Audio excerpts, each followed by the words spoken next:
Hello everyone, this is Al-Fadi and I want to welcome you back to another video of our new series on the search for Muhammad. We've been talking about some of the problems that are basically being uncovered, which contradict the traditional historical information that we have about Muhammad, for instance, or Mecca, or even other things related to the origin of Islam. Today we're going to continue along this line, and we're going to take a look at two important parts of the history of Muhammad. One, for instance, has to do with the so-called the HIJRA, where the Islamic calendar basically started when supposedly Muhammad and Abu Bakr left Mecca because they were being persecuted and there was a threat to assassinate him, and left at night, left his cousin Ali in bed, and went to a cave, and and a spider basically covered that cave and protected them, and that's why we have a chapter on a spider.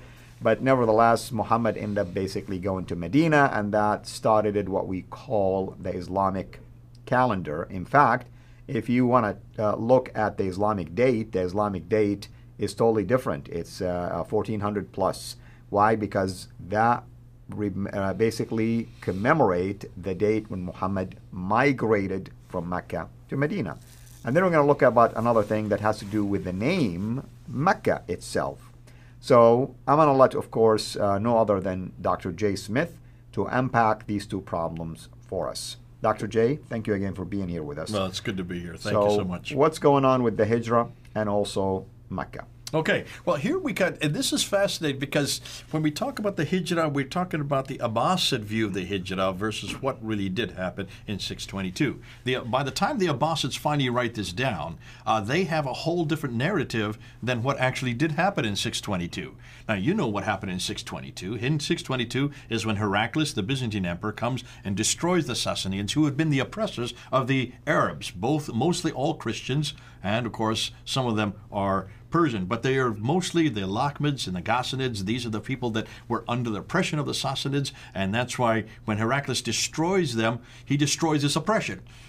That became a huge year, and that's when haven't got to him yet, but Ilyas ibn Qabisa comes into the picture, because he is the one that actually changes his allegiance and actually supports then the Arabs.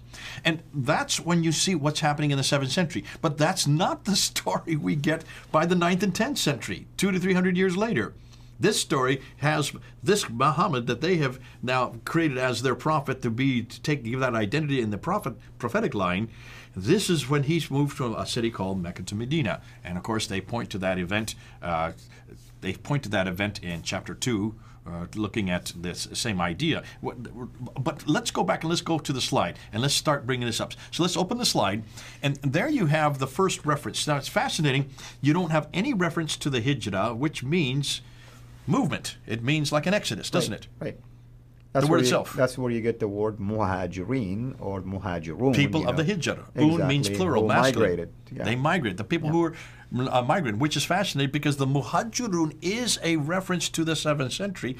The Arabs would call themselves muhajirun, and these would be nomadic people, the people who are always moving from place to place to place. The muhajirun, the people who are moving. That word then is now implied and it's first written down by Ibn Ishaq. Hold on a minute. We just talk about Ibn Ishaq earlier? Yep. How do we know that Ibn Ishaq wrote this down?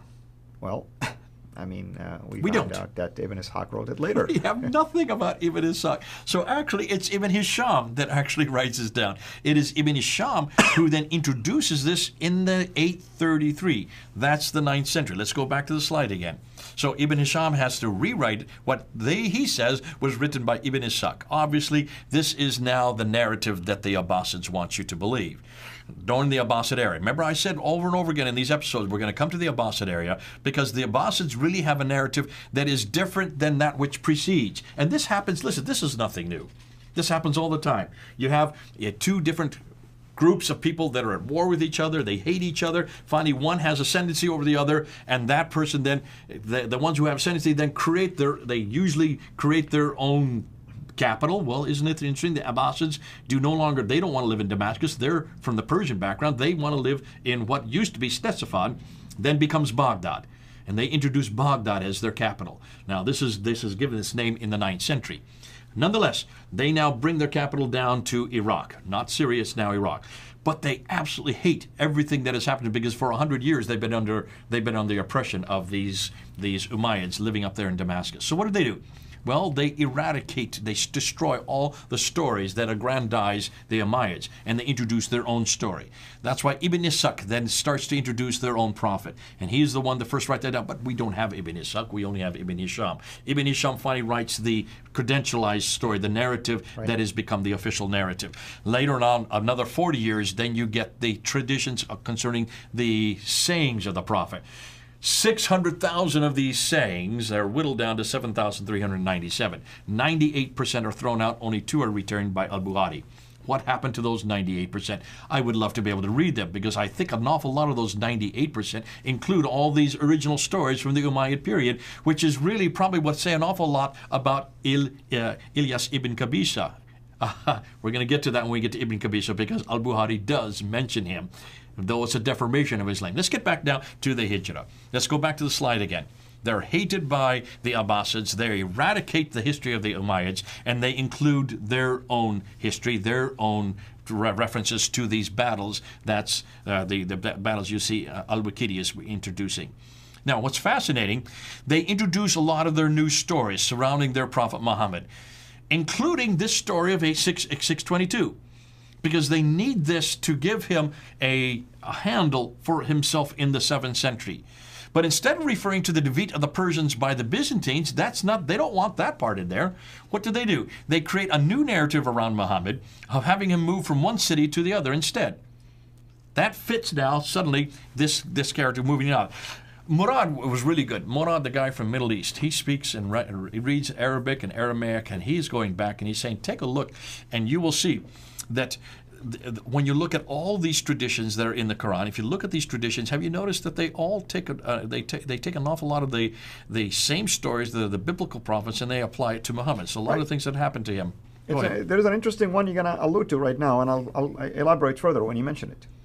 Go ahead. Yes, about the entry, the triumphant entry of Muhammad into Medina. So who do you think that is actually modeled on? Well, of course, Jesus entered into Jerusalem, and I tell you why. It dawned on me when I realized that they were using basically palm, branches. Technically speaking, that's exactly what happened when Jesus entered into Jerusalem. So if you are trying to recreate in your prophet many of the things that have come from before, from the other prophets, and you want him to be the seal of the prophets, you want him to be the greatest of all prophets, don't you take these stories that you have borrowed already in the Quran, they're already in the Quran, and you then take the same stories and you aggrandize it and apply it to your own prophet, including this example of him coming into Jerusalem. Exactly. Much the same thing, these palm fronds. And they were singing, saying, Tala al-Badru alayna, meaning the moon has just appeared, or the light has just appeared, and they changed the name of the city from Yathrib to Medina. Al-Madina al-Munawwara, meaning the city of light. The city of light. There you go. So you can see there is a concerted effort. There is a concerted effort to get their own narrative. So the biography follows similar stories taken in the Bible of the biblical prophets and transfer them onto Muhammad, especially those of Moses, including the ones of his persecution, followed by an Exodus. There's the Exodus. They want the same thing that Moses had, and then entering Medina. In this case, they're now taking that what's happened to Jesus in Jerusalem. This is symptomatic of what you do when you now become the leader. When you become and you now are the new men on the block, the new culture. You need to introduce and aggrandize yourselves and, of course, your man in your book.